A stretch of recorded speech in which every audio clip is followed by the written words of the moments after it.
और वहीं त्रिस्तरीय पंचायत चुनाव के संपन्न होते ही जनपद पंचायत तखतपुर में अध्यक्ष और उपाध्यक्ष का चुनाव कराया गया।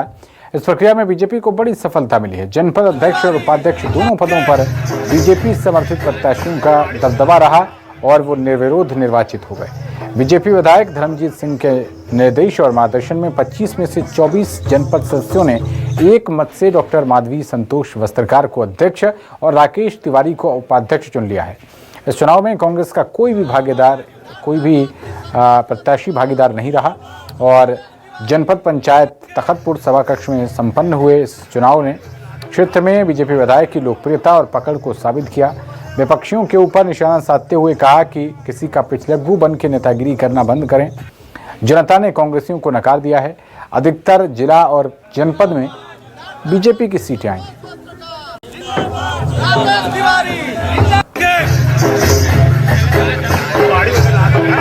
बहुत प्रसन्नता हो रही है कि तखतपुर विकास खंड के सभी आदरणीय जनपद सदस्य भाई और बहन लोगों ने हम पर विश्वास किया और उन्होंने पूरी एकता के साथ एकजुट होकर के निर्विरोध रूप से हमारे अध्यक्ष और उपाध्यक्ष का निर्वाचन किया है। तो सबसे पहले मैं माननीय जनपद सदस्यों के प्रति आभार व्यक्त करता हूँ, कृतज्ञता ज्ञापित करता हूँ, उन्हें धन्यवाद देता हूँ और उन्हें विश्वास दिलाता हूँ कि उनके विकास कार्यों की इस सफर में मैं उनके साथ रहूंगा और उनके साथ कदम से कदम मिला करके विकास के कार्यों को कराऊंगा। अध्यक्ष के पद पर निर्वाचित श्रीमती माधवी संतोष वस्त्रकार बहन जी को और उपाध्यक्ष के पद पर राकेश तिवारी जी को भी बहुत बधाई देता हूँ और आशा करता हूँ कि वो अपने दायित्वों का पूरी ईमानदारी से, कर्मठता से और मेहनत से लोगों की सेवा करने के लिए काम करेंगे, क्योंकि मोदी जी की गारंटी और श्री विष्णुदेव साय के जन कल्याणकारी कार्यक्रमों को क्रियान्वित करने का काम त्रिस्तरीय पंचायतों में जनपद पंचायत के ऊपर अहम जिम्मेदारी है। हजारों गरीबों को मकान मिलना है, ये सब सुविधाएं उनको मिलना है, तो उन सब दायित्वों का पूरी ईमानदारी से निष्पक्षता पूर्वक निर्वहन करेंगे ऐसी आशा करता हूँ। और मैं भी कोशिश करूँगा कि हमारे विष्णुदेव साय जी की सरकार के जो भी कार्यक्रम हैं वो जनता तक पहुँचे। मुझे बहुत खुशी एवं गर्व महसूस हो रहा है। मैं आभार व्यक्त करती हूँ माननीय विधायक महोदय जी, आदरणीय धर्मजीत भैया जी का। उनके सहयोग से, उनके मार्गदर्शन में ही आज हम यहाँ इस पड़ाव पर पहुँचे हैं। ये हमारे लिए बहुत हर्ष एवं गर्व की बात है एवं मैं अपने नवनिर्वाचित जनपद सदस्यों का आभार व्यक्त करती हूँ। उनकी एकता, उनके समर्थन एवं उनके विश्वास का ही परिणाम है कि आज हम जनपद पंचायत अध्यक्ष के इस जिम्मेदार पद पर आसीन हूँ।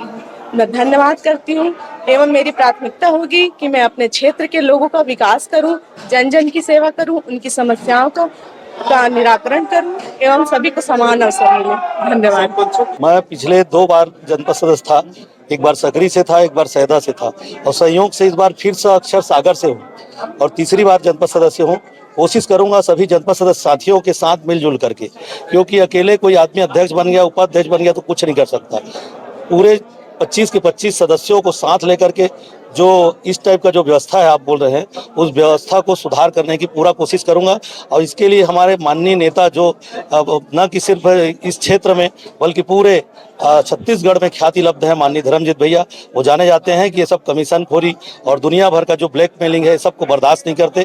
आज उनके प्रतिनिधि के रूप में मैं यहाँ बैठा हूँ और जैसा उनका मार्गदर्शन होगा, जैसा उनका निर्देश होगा, उसी ढंग से ही जनपद का संचालन होगा और सभी सदस्यों के मान सम्मान की रक्षा के साथ हम जनपद चलाने की कोशिश करें। पहले तो मेरा निर्देशन नहीं है, माननीय विधायक महोदय के निर्देश में हम लोग जो कार्य सौंपा गया था उसको अंजाम तक पहुंचाने का काम किए और मैं तो सभी जो 20 जनपद सदस्यों को साधुवाद देता हूं, हृदय से धन्यवाद देता हूं जिन्होंने एकजुटता का परिचय दिया। और विपक्ष में किसी की भूमिका नहीं रहा। अध्यक्ष के लिए एक व्यक्ति ने आवेदन लिया लेकिन उसको प्रस्तावक और समर्थक नहीं मिला। तो ये निश्चित रूप से हमारे माननीय विधायक धर्मजीत की लोकप्रियता, उनके कुशल नेतृत्व, उनके कार्य करने की शैली, जिसके कारण आज तखतपुर जनपद जो है निर्विरोध निर्वाचित हुआ, निश्चित रूप से भारतीय जनता पार्टी की बहुत बड़ी जीत है।